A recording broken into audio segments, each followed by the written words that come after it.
Back in London, it's more fruit and vegetable juice for Jennifer and Emily on their Juice Master diet. And Jennifer is going to drastic measures to make sure they don't fall foul of temptation. Bon appétit! I was so hungry today, I almost went into the fridge and got a cheese and biscuit frenzy. So, can you just get rid of it for me and put it... Where can I put it? I think the best place for it to go is the car. What do you need to get rid of? There's just some nuts and biscuits and things like that. Butter, cheese, can you just get rid of it for me? Digestive biscuits, can't have that. Pretzels, no. Cheese biscuits here for a feast, can't have any of them. Oh, the cheese. Not much left. So, we can take all this down to the car now. Hey, you so much right now! Emily's put temptation out of the way as long as Jennifer doesn't find those car keys. Hiding your food away is a good idea, but serious weight loss requires dedication. My crash diet, Lighter Life, definitely saved my life. I mean, being this overweight, this obese, is not healthy and eventually would have led to some health problems. What period of time did you lose the weight over? It took me 16 weeks to lose about 4.5 stone, and then I lost another half a stone over in a couple of months of sort of starting getting back to healthy eating, you know, reintroducing food. And have you managed to keep it off? It's been a year now, yeah, and I haven't put on anything. I'm really? Exactly the same. So it's about losing that initial weight in, I guess, quite a drastic fashion, you know. But in your case, you've used that weight loss to perhaps give you an impetus to continue to be that size. That's right. And it's just an absolute wonderful thing that I can talk to someone who's managed to keep it off. In Hastings, Marilla's set herself a short-term goal to help her stay on track. I'm going to be head bridesmaid, matron of honour, whatever you call it, at my dear friend's wedding in July. And she's bought the dress, but doesn't fit me. And my goal is to fit into this. Wouldn't it be funny if I put it on and suddenly found that in one day I'd drop down to a size 14? She's currently a size 20, but is determined to get down to a 14 so she can get into the dress by the summer. Herein lies the problem. Oh my God. My hump, my lovely little Oh my God. My hump, my hump, my hump. Look at that fat cunt one bra. There's two people. Check it out. This isn't going to work. She was hoping for a morale boost, but Marilla's been given a reality check. But I didn't realise that I'd grown another me on the back here. I've just had another head. I've got bosoms and everything on the back. So this is a real wake-up call. You know, I really have to work very hard now. I can't see that gap is ever going to be met in this dress. I've just got to make sure that I stick to this diet and lose the weight because I can't carry on being as overweight as this. And it might not just be the dress that's making Marilla feel emotional. On a very low-calorie diet, like the Lighter Life plan, you're only taking in 530 calories a day, and you're only having soups and shakes, so it can make you feel bored as well as hungry. This sort of diet will play havoc with your hormones, which can be a huge problem in itself. Hormonal changes are thankfully only temporary, but a more serious possible side effect of very low-calorie diets is a raised risk of gallstones. Rapid weight loss is associated with raised cholesterol levels in the gallbladder. Cholesterol can form painful gallstones, which sometimes need surgery. The crash dieter's holy grail is weight loss that lasts. But lots of you out there have got stuck in a vicious cycle of weight loss, then weight gain. I've crash dieted and gained and crash dieted and gained and always gained a little bit more. I will lose a stone quite quickly and then go out and celebrate, and then slowly it creeps back on every single time. Do I go down the line of a gastric band? They're not without their problems. There's always risks with anaesthetics, there's always risks of bleeding and infection, your recovery time can be ages. And a lot of people who've had them can inevitably put on weight again. Right. But I think it's worth actually looking at their body and seeing what they can do. It's about sensible eating and healthy eating and exercise, rather than going down that drastic route of having an operation. Yeah.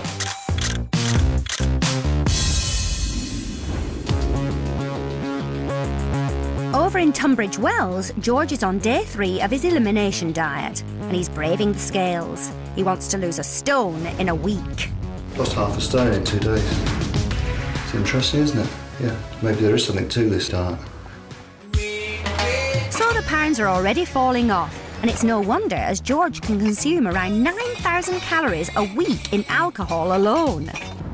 We're off to the recycling centre to get rid of a few empties. Got 1 or 2 in the back.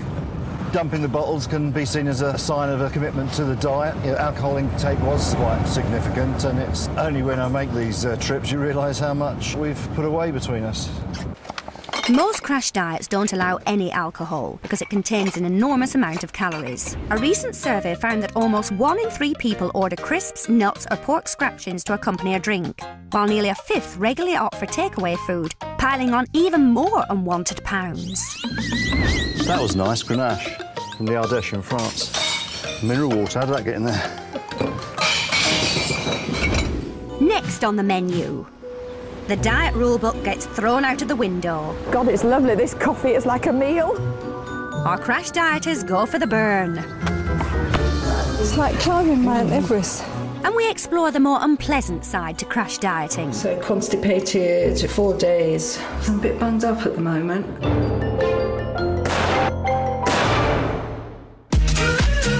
Scientists from Tufts University in Massachusetts recently suggested that careful crash dieters can keep the weight off, and that stringent regimes could work better than slow weight loss for some of us. But there can be drawbacks. We're following people doing 4 different crash diets to see if the pros outweigh the cons when it comes to shedding weight fast. It's day 3 and Lighter Life dieter Marilla is burning off a few extra pounds on a hillside walk with Despo, who's on the high-protein Dukan diet. They're both determined to lose weight over the first weeks of the new year. It's like climbing Mount Everest. My thighs are good. We're going up the stairs around the corner. Can you go? I've never done that. You've never done there? No. Oh, come on, I'll show you. It's lovely. I don't think I can do this for much longer. Oh, just think of the ounces we're losing. Oh, think of how tight your legs are going to be. Luckily, the end of the walk is in sight, and so is the cafe. Oh, cake, coffee. You don't have cake? No cake, no cake. The cake's off the menu, but unlike many diets, both Lighter Life and the Dukan diet give caffeine the green light. And over a brew, Despo's got a crash diet side effect confession to make. Well, last night I was sitting there waiting for something, and I thought, my mouth tastes funny.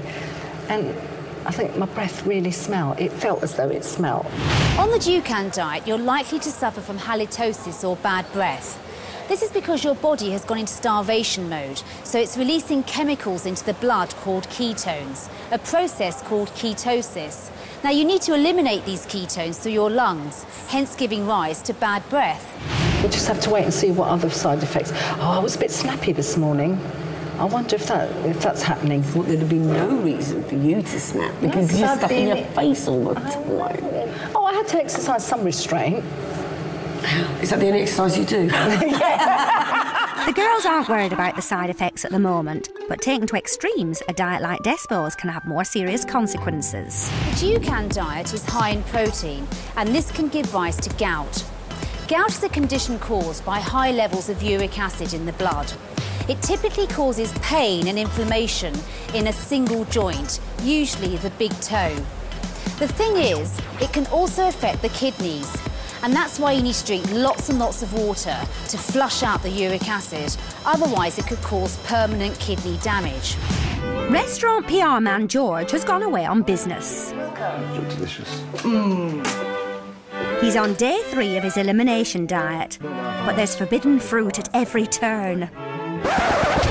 Here you go, guys.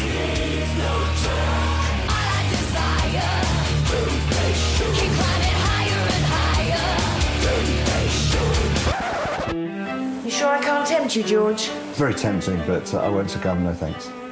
If those cream buns can't break him, I don't know what will. George isn't the first crash dieter to cut out food groups to try and beat the bulge, as Dr. Anu discovered out on the street. I've tried the cabbage soup diet, I've tried the slim fast diet, My biggest problem is around my tummy. I always seem to pile it back on here. I try not to eat wheat, but is wheat a cause of putting weight on? Is it a cause of bloating? It can be. If you think there's an intolerance to certain food groups, the way to decide that is to eliminate them from your diet over a week and see what's happening with the stomach. If you don't mind me asking, how old are you? 62. Right, OK. In terms of the weight distribution, when women sort of go through the change of life, yes, obviously their hormone levels plummet, and one of the results of that is that they sort of put on weight around here, and it's very difficult to shift, and that's unfortunately one of the things that happens as a woman gets older.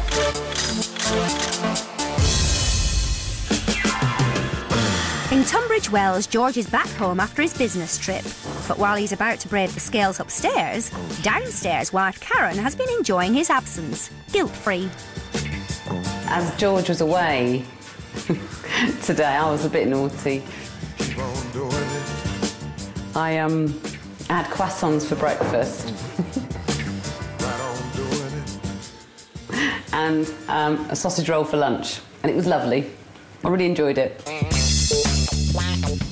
It's George's day 4 weigh-in. 3 or 4 pounds come off since the last weigh-in yesterday morning. So it's going the right way. George's goal to lose a stone in a week seemed impossible, but he's only 4 pounds off his target weight.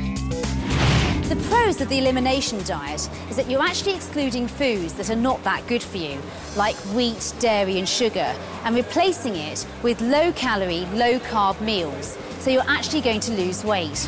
I've lost 3/4 stone. God, have you? Well, that's fantastic. You look better. You're going to stick it out? Yeah, I don't know how long I'll be quite strict for. The cons of the elimination diet is that we all want something we can't have. So once you start to exclude things from your diet, you'll crave them. So it'll make it very hard to stick to this in the long term. Very proud of him. Just keep it off, George. In West London, Jennifer and Emily have gone 4 days without solid food on the Juice Master diet, and hunger has taken hold, so they decide to distract themselves with a spot of shopping. But it's not long before mum and daughter become tempted by some rather tastier offers. We keep smelling the crepes. I'm beginning to think it was a very bad idea. Food everywhere. I can smell bacon, there's gourmet, there's burgers and there's everything. The thing I've been craving most is carbohydrates, and I really want a jacket potato all the time.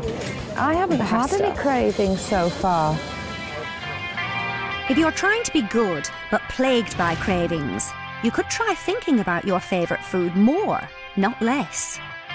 A recent study at Carnegie Mellon University in America showed that repeatedly imagining eating chocolate could actually make you bored of it, though the trick's not yet been tested on crash dieters. We might just have a coffee in a minute. I thought you were going to say grape. No, I think a coffee is necessary. A coffee is necessary. We've been really good, really good. The juice detox diet forbids caffeine, but Jennifer and Emily decide to sneak in a couple of large lattes. Oh God, it's lovely. This coffee is like a meal. It's gone down too quickly because it was cold. I knew I'd have another. I will. I'll have another on the way back. Back home, it's time for a weigh-in. 92.4 today, which means I lost nearly 5 pounds, just under 5 pounds. It was just under 12 when I got on the first day, and now it's just under 11.5. So in 4 days, it looks like I've lost just about 7 pounds. I have felt a little bit hyper, but I do tend to do that when I'm on a crash diet. But I would say generally I've felt really good on this.